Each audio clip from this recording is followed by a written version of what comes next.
All right. So, what I really am looking for here today, obviously, it's some meditation for beginners. I would love to trying to create community around self-development. And we talked about it a little bit in the Telegram group for those of you who participated. But whether it be a 40-day challenge on meditation or a 40-day challenge on language learning or a 40-day challenge on coding or a 40-day challenge on intermittent fasting, like I don't care. There are so many topics that I am into and I would love to explore. And I would love to explore them with a community. I would love to explore them with other like-minded people and compare notes. This part of it worked really well for me. This part didn't. Joel had more success than I did. Let me dig into what he did, maybe a little bit different. And I love that type of stuff. And I want to surround myself with people like that. And so that was kind of one of the inspirations for me wanting to share this. Um, Meditation has been, as you're going to see, a game changer for me. So it's natural for me to want to be an evangelist about it and share information about it. It's been one of the most life-changing things for me over the last decade. But there's been many of those things, and I would love to share them with you all and other people. And that's kind of the idea coming behind the 40-day challenge. So let's see if I can get this to move properly. There we go. So don't laugh at the pictures. Uh, Joel actually, now that I think about it, probably the only guy who knew me back when I was about that age, at least in high school, doing martial arts. But the reason I bring this up is not bragging, not a flex, but I've been in martial arts my whole life since junior high. So I've been exposed to a lot of meditation. I was exposed to it 40 years ago. And in fact, all the people I idolized in childhood were serious meditators. Mori Hayashiba, who's the picture there to the top, meditating, was the founder of Aikido. I studied Aikido for a number of years. I read his books. There was a lot of spiritual information in those books, a lot of pushing you to do meditation. Um, Sho Kosugi, he was a ninja, and ninja supposedly meditated, as far as I knew, in seventh grade. And so I wanted to, be like these martial artists and these guys. But no one ever explained it to me, what it really was. I kind of had this idea that it might be spiritual. I had an idea that it would bring peace to me. And the main thing maybe that attracted to me the most, I thought it would help with pain tolerance. So that kind of piqued my interest. But it was nothing that I ever committed to or found enough reason to go into, even though I've known about it and been exposed to it all these years. I also, for many of you know, was a young adults pastor, a licensed minister, um, a missionary overseas, multiple countries, resided as a missionary in the country of Brazil for a number of years. And even after all of those years, in my 40s, went back to college, got an undergrad degree in theology. So I feel like I know the Bible well. I've been studying it for decades now and have degrees in it. But I'll be honest with you, coming from organized religion or traditional religion, that background, I had a lot of hangups about meditation. And I don't know if anybody in here struggles with that, but I had a lot of paradigms about meditation. I mean, I was told everything from it was demonic to that it opened you up to dangerous things, and that it was Eastern religion and had nothing to do with Christianity. So those were things that I had to overcome. I had to get by in order to be able to, and I'm not going to talk any of you out of that if that's your belief system, so you can bring your guard down. We don't have to today. And you're going to see that as kind of go through this, but I'm trying to show you guys a little bit of my history with it that, I started off as a kid thinking it would be cool and even as a young man, but never found enough reason to dive deep into it. Then I had a lot of hangups when I got to the age where I kind of was curious about it and wanted to dive into it. So what happened? What was the change for me? In 2015, I took a meditation challenge, just like you guys hopefully are doing here tonight. Mine was sponsored by an app called Headspace. Headspace is one of the world's most popular mindfulness and meditation apps. It is phenomenal. Highly recommended if you don't know anything about it. But they had a challenge in 2015. And I can't, to be honest with you, it was a 10-day or a 21-day challenge. I think it was 21 days, and I had 10 lessons that were free. And I don't know if it's still that way. The first 10 lessons I had access to free, and they were about 10 or 15 minutes each. And so I decided to take this challenge. And when I took the challenge, a couple things happened to me. And one of the first was, I've got kind of this picture of this general, the statue of this general overlooking a battlefield. And that is one of the things I felt like, and it's really one of the only ways I can put into description, into words, especially at that point, what was happening with me. But I felt like a lot of my challenges and my issues and my stress, I was pulling back, and I was getting more of this bird's eye view of what was going on in my life. And so you can imagine, if you're on the front line of a battle and you're toe to toe, bayonet to bayonet, gun to gun, knife to knife with somebody, it's chaos and it's stressful and it's bloody, and you're just trying to survive. And that is, I've been at that place several times in my life. And in 2015, I was in the midst of rebuilding income. I had trying to get into a new home, and had a new baby on the way. I was in the midst of that frontline battle. There was chaos. And this began to pull back and give me a different perspective of it. I mean, you can use that same analogy thinking about armchair quarterbacks, right? How many of us sit during our Sunday NFL game and like, what are they doing? Why aren't they throwing it to so-and-so? Why aren't they running this play?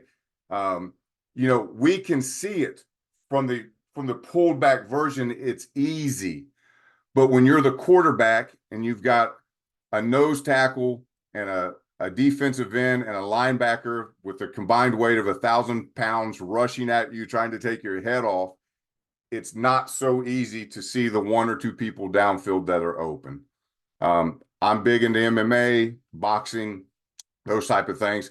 It's the same thing. If you watch a fight and you're like, why don't he just throw the right hook? The guy's wide open for the right hook. It's so easy for us to say sitting in the stands or sitting at home on the couch. But when you're the guy taking jab, jab, jab, body shot, it's not as easy to see that. So that was one of the first things. Mentally, it began to allow me to pull back and see things from a different perspective. The second thing I noticed was, because I had this separation between me and the events, or me and my life a little bit, that little bit of space that was created, it allowed me to stop being so reactive. I wasn't so emotionally and mentally reactive in the moment. It was almost like it was a gift, because there was this filter between not only my mind and my mouth that we sometimes wish we had, but this filter between my mind and my reactions. And, I have come from a background where you had to immediately respond to a lot of stuff and respond strong and respond firm and demonstrate that, or you became a mark and a pushover. And so I always felt the need to be able to respond in situations rapidly. And this began to give me a little bit of distance and wisdom to think about my decisions before I reacted, just out of passion and emotion, fear, and different things that cause us to respond so heavily. And sometimes I even noticed in the very beginning, with my wife, and it's kind of some funny stories, but we might start entering into an argument, or she might say something to me that I felt immediately, right, I got to get in defense. And I was from that old school thought of, if somebody hurts me, I have to hurt them back twice as bad, right? If you beat me up, I got to come with a knife, because I got to make sure you don't do that to me again. You don't approach me that way. So I must win and dominate.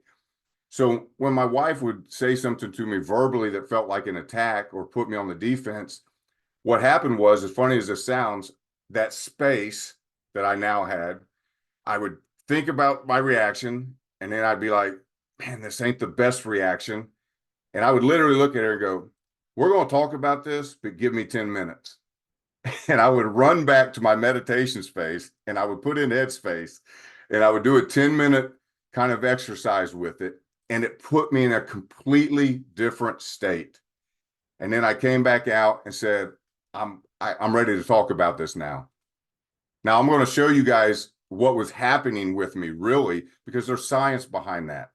I didn't know it at the time. In fact, I didn't really dig into the science aspect of any of this until last year in 2023. But there is reasoning behind that happening. So have you guys ever had this experience? And if you've done the morning routine course, I've already walked you through this, but have you ever had somebody confront you on something, whether it be a street fight or an argument or at work? It doesn't matter. Somebody that really riled you up, just got in your head, you felt yourself shaking. You felt the adrenaline dump, that type of stuff. Somebody got you that angry. Then that night at home, you're in the hot shower, you're relaxing, you kind of forgot about it, you moved on. And then all of a sudden the thought comes to you, or you're laying in bed, relaxing, watching TV, watching your favorite show. And then the thought comes to you, I should have said this. I should have said that. Oh, why didn't I think of that in that moment? I should have responded this way. The reason you didn't, and the reason it worked when I went away and did the headspace for 10 minutes is because I was in that moment, you're in the sympathetic nervous system is activated. That's what we call fight or flight. So immediately somebody upset you, you got defensive, fight or flight came on, adrenaline dumped, all the blood, its natural response went to like your heart and your legs and ready to fight or run, because that's a normal response. But that blood that drained from your brain to go to these muscles no longer allowed you to be creative in your thoughts. And that's one of the reasons why they say negativity blocks creativity. So if you're negative, it's hard to be creative, especially in the moment. And when we're in a parasympathetic state, which is rest and digest, we're in a much better situation to be able to be creative, to be able to have some responsive thoughts. So that's why that often happens to us. So I continued to progress in my meditation, and not only did my reaction slow down, but the length at which things stressed me out, the length at which things stole my peace, things that kept me angry, as my meditation practice progressed, so did these things also shrink. They became less and less. And one of the ways I explain this is, man, as a young man, I had this ability to be a bit like a sociopath, violently and emotionally. If you did something that I felt was betrayal, I could emotionally cut you off. I was done. I don't mean I was upset or I was angry. There was some box in me that I could file you, and I never thought of you again, and I never felt anything for you again. It was a cutoff. There was no forgiveness, empathy, compassion. When I was done wrong, that was my reaction. Gift, curse. I think it's probably a little bit of both. But that forever for me, as meditation and some other practices grew on me, became maybe 48 hours. So I would have something really bad happen to me and had a little bit more clarity on how to respond, or maybe a girl broke up with me or cheated on me or some bad thing, lost a job. And I would not always do the best thing, but I now had these limits. So I'd be like, ooh, I'm really heartbroken. I'm going to go out this weekend and I'm going to tie it on. I'm really going to tie one on and work this out of my system. But come Monday, I'm back at it. I'm back in the gym. I'm back at work. I'm back focused. I'm going to develop myself. And so I kind of had this thing where instead of carrying it forever, I would take a 48-hour binge to blow off some steam. And then with time and experience, I started realizing that was unnecessary as well. And I didn't need 48 hours. I didn't really need to go out and waste a whole weekend on this thing that this person did to me. And I started finding, man, like after an hour, I was kind of done with dealing with it. I had thought about it. I'm at a distance watching it, examining it, just the observer, not emotionally invested. And so now it's taking me 48 minutes or an hour to be able to process this and deal with it and decide what I'm going to do with you.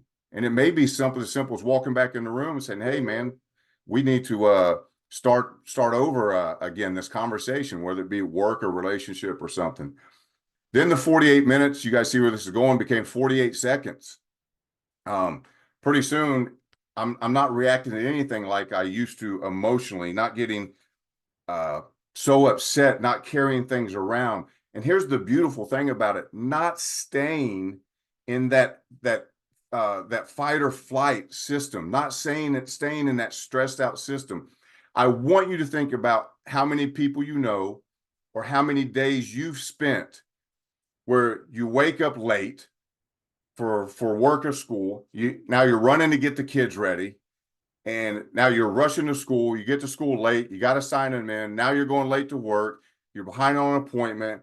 You forgot your card for lunch. Traffic is always bad on the days you're running late anyways. And the stress keeps compounding. You get home. Now it's time to get to basketball practice or soccer practice. And then you got to get home. The laundry's not done. You got to get the food ready. They got to get the dinner. And now you find out they got homework they didn't tell you about. You're trying to do the homework, even though it's past bedtime. And it's just an entire day of this stressed out fight or flight. You're stuck in the state. And I've been there and I've done that. I know we all have. But I found myself now being able to process these things so much quicker and see them for what they are. And they don't push me into that stressed out state anymore. And I almost felt guilty about it. But about 2 or 3 weeks ago, I was in a coaching session with a client on a Saturday, and the client asked me more or less, "What do you do when you have days like that? Like, how do you respond?" When he was describing his day to me. And I said, "Man, I got to be honest, I don't have those days anymore. I just don't. My 48 seconds is now 4 to 8 seconds. It's pretty fast that I move through things. Now, listen, I'm not saying I don't have trauma. I'm not invincible. If I had the loss of a loved one or a major traumatic event, yes, I'm vulnerable to that stuff as any human being is. But my day to day, I have control over, and nothing pushes me into that anymore because I have control over my mind and my emotions because of these practices that I've implemented. And it creates a much different response and reaction and ability to everything that I'm going through.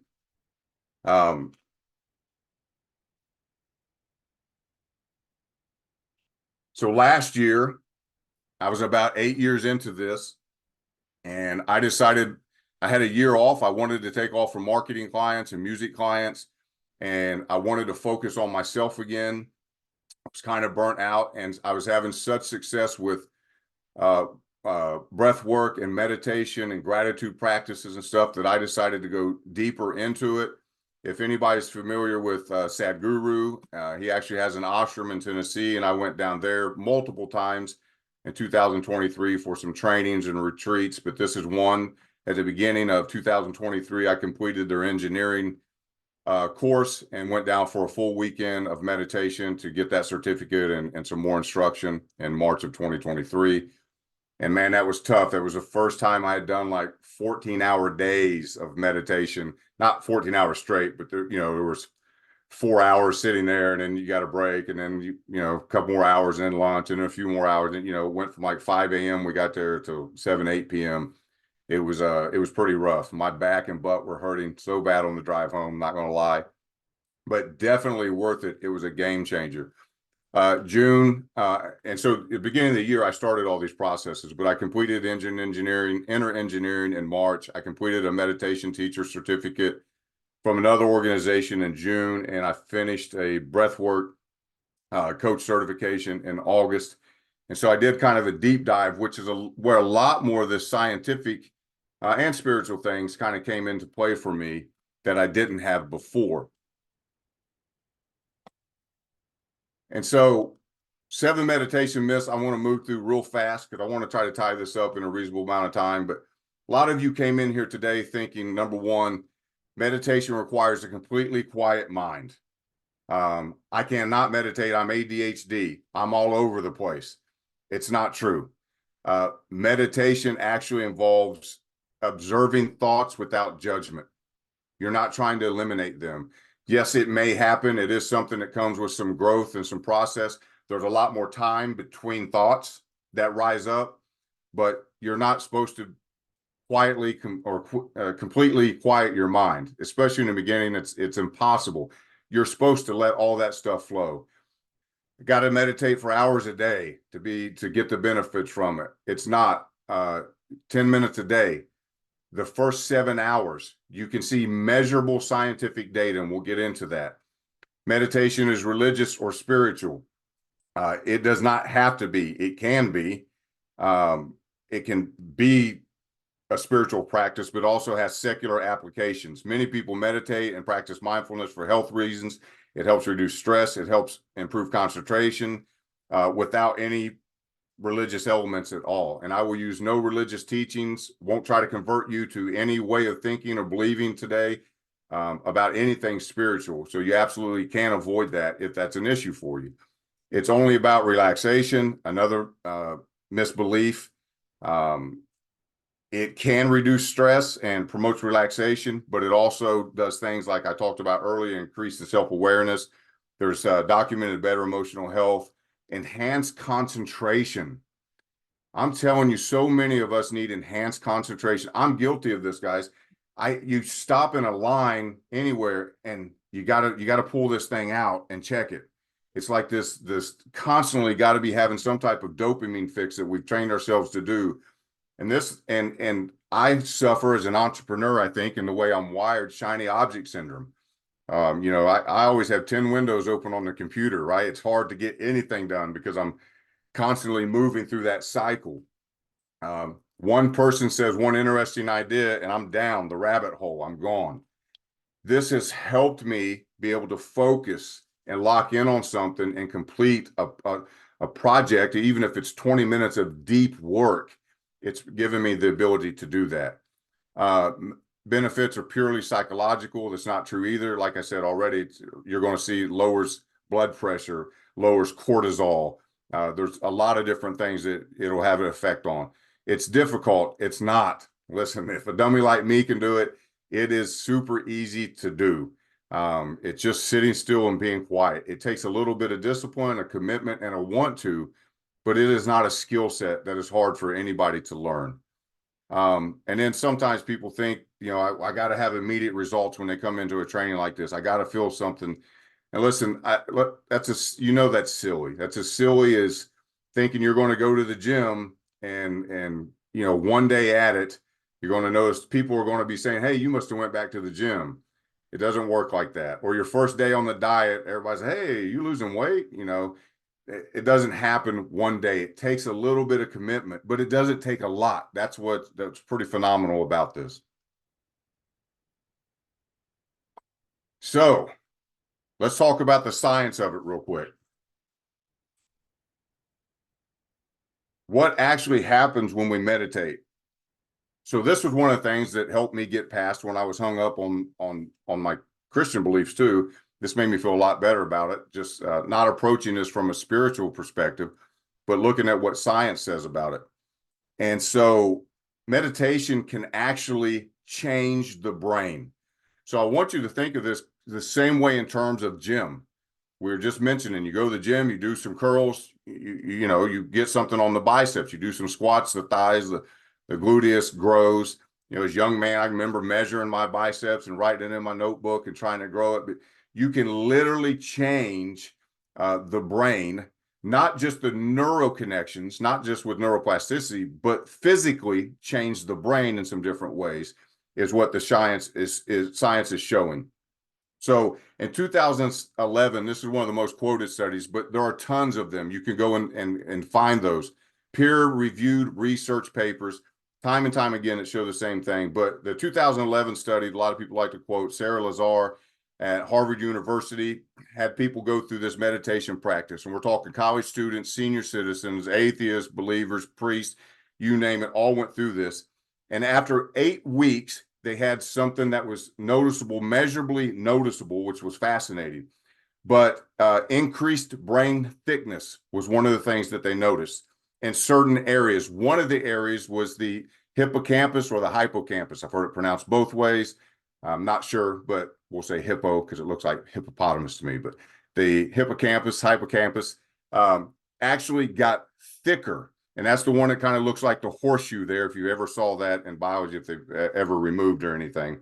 And that is the area that's really important part of learning and memory. And so it begs to wonder, is it everything being said true about people's memory and learning when they're meditators? How they learn. It also improves spatial memory, that part of the brain. So it helps keep memory and spatial memory, tracking distances, tracking objects and different things. So you think about martial artists or driving or where I put my car keys, it helps with that type of stuff. Something they've noticed long before this study was the prefrontal cortex. There's white, what is it? I don't know if I have it in my notes. But that area also got thicker. And they noticed that on longtime meditators when they studied monks from Nepal and some different places, that the prefrontal cortex was super thick. Now, the prefrontal cortex is one of those things that helps you manage your emotions. It helps you make decisions. It helps you have self-control. So that also got thicker. So you can see kind of as I go back to what I was describing happened to me, having more self-control, having better decision-making, having better control over my emotions. So more than likely what is happening is I'm experiencing the hippocampus and the prefrontal cortex thickening in both those scenarios. The next picture over you can see is the amygdala. Now, the amygdala, which is part of the brain that deals with fear, anxiety, and stress, it also drops the hormones in your body, a lot of them that are related to that. When you get into the fight or flight state, cortisol and et cetera, it actually shrunk. It actually diminished. So if you marry those two ideas together, the thing that gives you emotional control and better decision-making is growing. That muscle's getting thicker, if you will. And the thing that causes the fear and anxiety and the stress is actually shrinking. So you can immediately kind of see the long-term benefits of doing that physically in the brain, how you can benefit from that. So without telling the participants of this study about what was going on in their brain, they just kept a track on them for a while. And they were asking them about how they felt and et cetera. And they, of course, were reporting better moods. They felt more awake, more alert, more relaxed, less prone to mood swings. Definitely true with me after practicing meditation. Again, I already mentioned it, but they were seeing some lower blood pressure, higher immune system signs, help you fight off illnesses, lower cortisol levels. Now, if anybody in here, none of you guys really came at me and said, I'm super stressed. That's why I want to do this. Those people didn't come. I wanted them to come because I'd be willing to pay for one person to go have their cortisol test done. If you were super stressed, especially because I want to measure, can we measure the cortisol and see if it drops for you after 40 days of meditation? I would love to have some more data to kind of back up. And to me, it's just fun to kind of be a guinea pig and do these things. I went Thursday and had my cortisol test done. I imagine mine's pretty low because I'm super grateful, happy, and been meditating and in a good mood and things are going well. But I want to see what the baseline is and could I lower it over these next 40 days with you guys as I'm going to continue my meditation practice and do this as well. There are tons of YouTube videos on this. You can go look them up. This is actually from a YouTube video I took. But all it did was go through brain scans of exactly what I'm talking about. They took a young lady, and I can put the link to this in the Telegram group, who was suffering from a lot of high anxiety, ADHD, and some different things. And they put her through 8-week meditation routine. And the top is kind of just one of the angles of these three here at the top of the brain activity prior to her meditation practice. And then the scan again 8 weeks after. And if you look at this bottom right one, I mean, completely gone, no activity firing there. And you can see in the other how much more diminished it was. And again, she was explaining to them she can't believe the impact it had on her and what a difference it was and all the things she's tried. So the data is there. Now, why? Let's get into the hows and the whys, and then we'll wrap it up. So how? First, the why. 40 days. Why did I land on 40 days? Because I originally approached this with the idea of doing a 30-day challenge. If you saw my first couple posts in Telegram, I honestly don't really know why, other than I've kind of had this fascination with 40 and my personal belief that 40 has something to do with change, with resetting. And I know I pull that from the Bible. There is a lot of significance in the Bible about 40. How many nights did it rain when God flooded the earth? 40 nights and days. How many days was Jesus fasting in the wilderness before public ministry? 40 days fasting, right? 40 years in the wilderness, the children of Israel. There's so many things, 40 days of Lent, that you can tie back to the Bible. And all those stories are about change. All of them about somebody changing, somebody going into something new, something being destroyed with something else being reborn. So I have this subliminal, I guess, or maybe conscious idea that 40 is associated with change. That's one of the reasons why. Another great reason was when I did the math, all these studies show that these measurable things start happening about 7 hours into meditation. If we did, and I was going to ask everybody to start at about 10 minutes a day. That's where I started with Headspace. If you do 40 times 10 minutes a day, 40 days, you get up close to 7 hours. I think 11 minutes a day would push us over 7 hours. So I do want to challenge you on that. Set an intention to do 10 minutes. Sit down and do the 10 minutes. But when the bell goes off, the timer goes off, unless you're on a schedule and you're in a hurry, sit there another minute. Sit there another 2. Sit there till you really become uncomfortable. One of the things that I like to do, and it's kind of maybe a stoic philosophy, is I hear the bell go off. My mind and body want to get up. They're not used to this. They're like, okay, you did it, get up. And they start celebrating. And I'm like, you're not in control. I'm going to sit here another minute until I decide to get up. The mind doesn't make that decision for me. The body doesn't make that decision for me. I'm going to decide. So if I sit there another 1 or 5 or 20, I will sit there until I either feel like it's really uncomfortable and I did my part to show who's boss, or I just stay an extra minute to prove who's boss to myself. 40 days, we've all heard 21 to 66 days to form a new habit is what most studies show. If you read Atomic Habits, he kind of blew that up. He said take up to a year. But I think most of the science has shown that you can pretty much form some type of new habits in the 21, depending on your personality and what you're doing, to 66 day mark. 40 is a happy medium, right? So I got 3 reasons that I came up with 40 right there. But beyond that, not just the Bible, numerology and astrology, if you look into those, it's amazing how much they talk about the same thing with the number 40 being a lot of time about trials. Hinduism, the chaturmas, they last 4 months. They're divided up into 40 phases, or divided up into phases of 40 days. And those are times of reflection, purification, renewal. Islam has 40 days of prayer for the dead. They're mystics who practice Sufism. When they want to attain spiritual enlightenment, cleanse the soul, they go into 40 days of seclusion and fasting. Social studies shows that 40 years is a generation.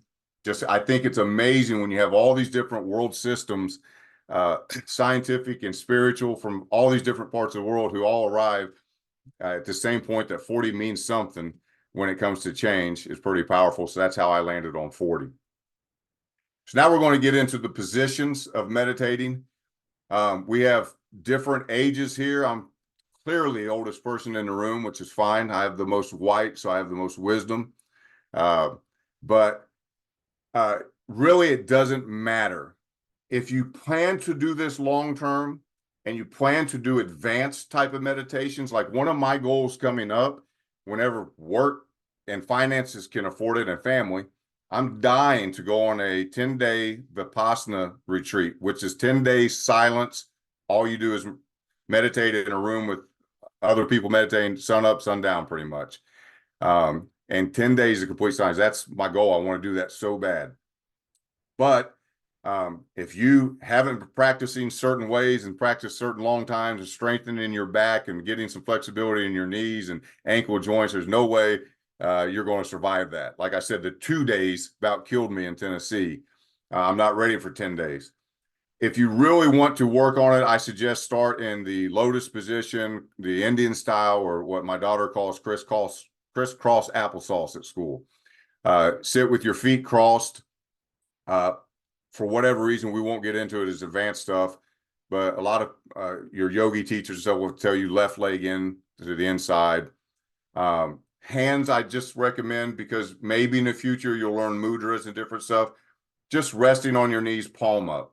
Just relax in that position. Get your arms comfortable sitting there. And it's kind of an open-handed. You're not stressed. You're in a position of receiving and not stressing, and giving, being open. So I suggest you can sit like that. If you can't sit like that because of knee and ankle problems, you can start seated on a chair. Totally fine. Does anybody notice the one thing about the chair that I want you to clearly see, but not resting on the back? And if you have to in the beginning, listen, when there's been a few times, I'll be honest, when, especially 30 pounds ago, when I was a lot heavier, a lot of back problems, I sat with my back leaning against something. That's fine too. As long as you're doing something and meditating and progressing, I'm not hung up on your seating style or whatever. I'm giving you these because if you plan on going long term, you plan on going advanced, you're going further, these are some great ways to do it. The Dana Mudra, which is the hand shape you see below the seated chair, is one way you can do your hands. It's very comfortable to do it that way. You just place your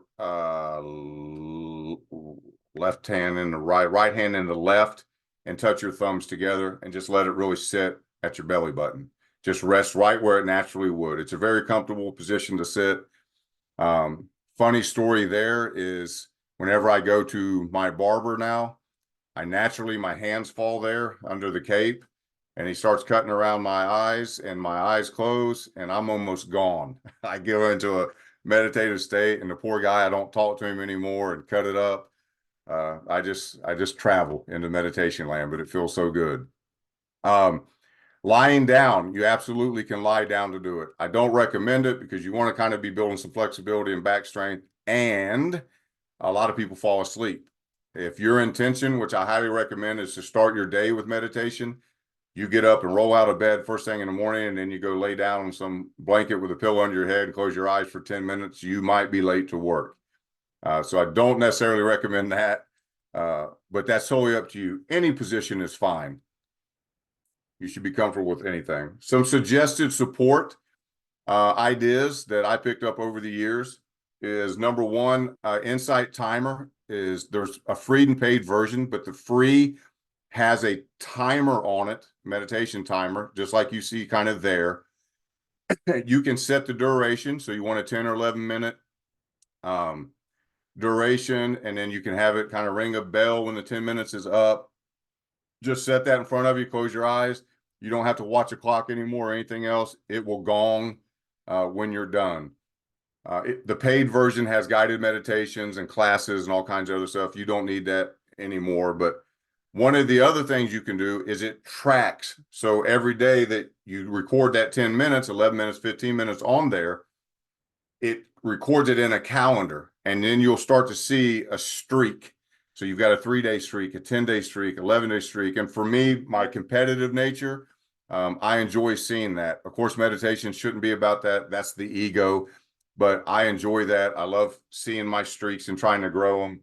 I know what my longest streak was, and then I can always see if I can beat it. But I won't make it so competitive that it becomes about the keeping the streak and not about the meditation. I actually just broke a recent streak. I had a work trip in Florida, and I got back to my hotel room at 10 o'clock at night, was pulled up under the covers, had some adult cartoons on, and by adult, I mean like Family Guy, not porno, and was ready to go to sleep. And I was like, oh, I didn't meditate, and I didn't want to at all. And the only reason I was getting up to do it was to keep the streak. And then I said that I'm not going to do it. I'll just have to break the streak. I didn't have the discipline, and I'll start fresh. I didn't beat myself up about it, but I'm not going to do it just to say I did it and to keep the streak. I respect what this has given to me too much. Sacred space. So I suggest, there was one time in my house in Cincinnati, I had an old chair that my grandmother had given to us. We put in the nursery that we used just for rocking the baby. That was my space. I went and sat in that rocking chair, and that's when I first started doing headspace. But I had a particular space that when I went and sat down there, it was like my mind and body knew what was up, what we were doing here. It became part of kind of this ritual that sets your energy in the right place. You can build a table, you can just have a space in your living room, but I would just recommend having the same space that you go to each morning to do it. It just builds a bit of a ritual, and I'm telling you, it makes a big difference, especially in the first 40 days. If there's anything that makes you feel spiritual and helps you shift that mindset, so you want to build a little altar that has a plant on it and a crystal or a cross or a Bible, or you want to light some incense. I'm a firm believer that not so much the spiritual aspect of these things, especially in the beginning, but the ritual of stopping and lighting a candle or lighting some incense or doing these different things is just preparing the mind and body. Oh, okay, we've arrived here now. We're going to do this. It really is beneficial. Some of you have young children, loud households, different things, roommates, I don't know. Sometimes I go in, if I'm not alone at home, I sure don't want to tell my family they got to keep it quiet while I do my thing. So one of the things I've learned is I put my earbuds in and I go to YouTube and I find a white noise video. And I turn on the white noise video, I turn on the insight timer, and the white noise just drowns out the outside noise. And I'm not distracted if my daughter's out outside the door screaming and playing. It doesn't affect me at all. Now, you will get to the place where you'll want to let them scream and play and all the how and you'll be able to not be distracted by it. But in the beginning, I recommend using the white noise if you need that help staying focused. So meditation methods, and we're almost done here, guys. And I'm well under an hour, which that was the goal, to keep it under an hour. First thing I recommend is when you sit down in whatever position you choose, is you want to start with 3 very deep breaths. And here is the key. The exhale has to be longer than the inhale. And this is something I learned in breath work, and you should remember this always because it's a great technique. If you want to shift yourself from fight or flight to rest and digest, these 3 breaths will do that. You just take in deep, and you want the exhale to be longer. So a lot of times I'll try to do like a 4 count in through the nose, and then I 8 count out through the mouth.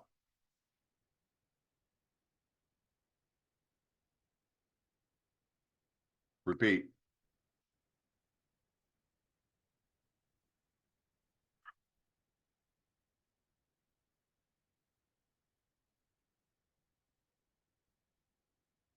So this, again, the ritual of having a space, then you sit down and you put the body into rest and digest, no matter how your day's been.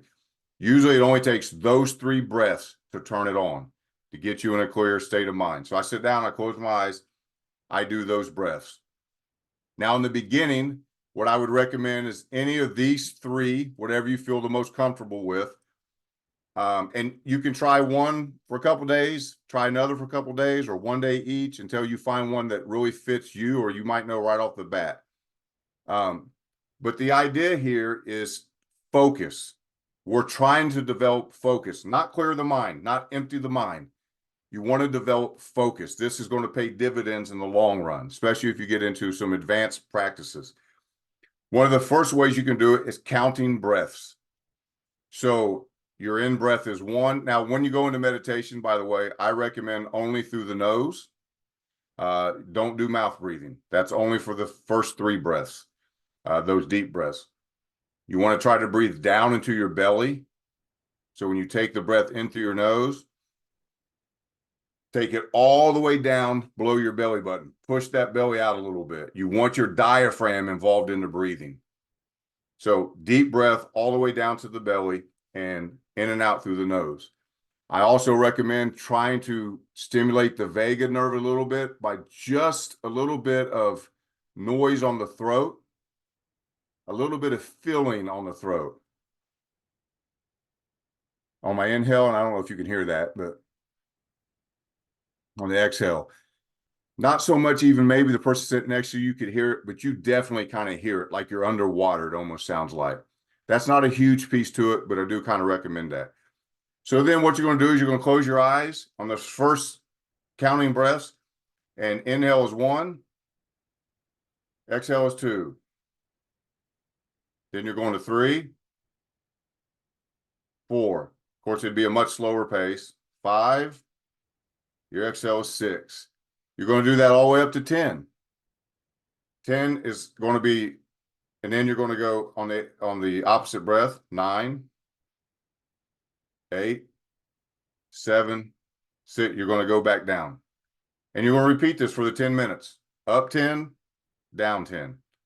Inhales 1, exhales 2, right? Back and forth. Now, here's what happens. You're going to be in the middle of counting, and you're going to realize you lost track. It's going to happen. That's the exercise. You're going to be like, crap, I was thinking about basketball practice. Crap, I was thinking about work. Crap, I was thinking about whatever it is, the grocery list, or that car noise outside. I don't even know where I was in the count. That's exactly what's supposed to happen. That is not a point of frustration. That is hey, I lost count. I go back to 1. Start again. You go up to 10. You're going to lose count again. Some of you will not be able to get to 10. Some of you will get to 10 2 or 3 times. You're all going to be at different places. You will lose track of counting your breaths. I promise you. If you don't, then just send me a message and we'll go ahead and do 102. We'll go right into advanced meditation, the next level. There's levels to this. But you definitely have some mind control if you don't lose. Another way you can do it, if you don't like the counting method, is focus on the breath. So one of the easy ways to do that is you can spend the whole 10 minutes just trying to feel the breath as it touches the tip of your nose going in and out.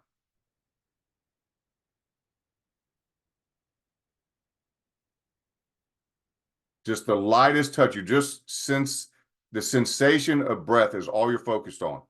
And then you're going to say, crap, I wasn't thinking about my nose because I had wondered. Crap, I wasn't thinking about it again. I had wondered. Just keep bringing it back to the touch of the nose. And then some awesome stuff's going to be happening. You're going to be like, dude, I'm breathing heavier out of the left nostril than I am the right. Then the next time you sit down, it's heavier out of the right and the left. And we can get into why that happens. And that's a very natural thing. It should be happening in more advanced classes. But track your breath, sense your breath, feel the breath.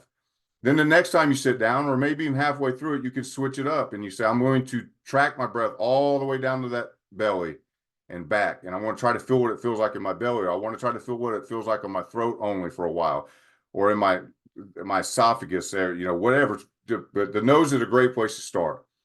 Just focus on feeling it very lightly and subtly and try to just get the most minute details out of it. But stay focused on it until you're not, and then come back to it. Until you're not, and then come back to it. And that's fine. That's the game. That's what we're playing. Nothing stressful. This one may appear more spiritual to you guys. You can choose anything you want to say. All it is a focus exercise again. You can use the name of God, I am. And on your inhale is I, and you just say it in your mind. And on the exhale is am. And you're just repeating that over and over until you're not. And then you catch yourself, and then you start again, and you do the I ams until you're not. It's the same game no matter which one you choose. Another mantra that I've used that I really like, I don't know, I think all of us would agree, no matter what your spiritual belief is, even if it's just scientific and you're not spiritual, that we are not the body and we are not the mind. We are spirit inhabiting a body, or at least scientifically, we are consciousness inhabiting a body. The consciousness is not part of the organ of the mind or the body. It is separate from it. So this is a great exercise in reminding yourself also that, this is just a spacesuit. It's just a car. It's just a Ford that I drive around here on Earth. And so inhale breath, I am not the body. The exhale breath, I'm not even the mind. This is one also that really creates that space for you to become an observer more of your thoughts and your reactions. I really like that one. But those are the 3 different methods that I would suggest that you start with one of those 3, especially if you are beginner meditated or have never been a long-term meditator, haven't had much success with it in that way, shape, or form. This is a great place to start all of those.